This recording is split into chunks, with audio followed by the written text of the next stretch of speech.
Xədicə, Fatih o maç olacaq. Xədicə, Fenerbahçe, Fatih, Galatasaray oyunu olacaq. Galatasaray ve Fenerbahçe oyunu olacaq. Xədicə, Fenerbahçe olacaq. Fatih, Galatasaray olacaq. Və bəli, mən spikerlə Hüseyin və oyun başlayıq. Galatasaray ve Fenerbahçe oyunu başladı və Galatasaray attı, top çıxdı. Fatih yıxıldı, amma heç nə yoxdur. Bəli, Xədicə topu gətirir. Xədicə qola gəlir mi? Xədicə, Rüsfat, Galatasaray gəlir. Gol atamır və gol! Fatih, Galatasaray!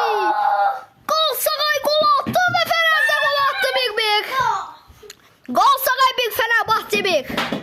Və gol 2-1. Şut 5'dendir 2-1. İkinci gol da gəldi. Şut 6'dandır. Sayılmaz. Gol sayılmaz.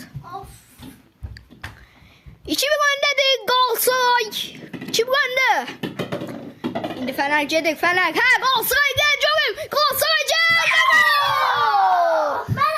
Galatasaray 2, Fenerbahçe 2. Ve Fatih ve gol. Galatasaray 3, Fenerbahçe 2. Galatasaray 3 önde Fenerbahçe'ye karşı. Fenerbahçe attı ve gol. 3-3. Şut çok tez gelir. Şimdi burada yerde kaldı Galatasaray oyuncusu ama hiçbir şey yoktu. Kalktı tez. Fener ve gol. Təəssüf ki Fenerbahçe 4, Galatasaray 3. Təəssüf Fenerbahçe önde ve Galatasaray gel.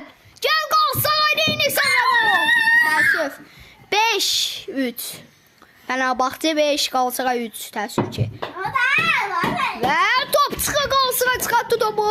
Fenerbahçe başlayacaq. Topu alır.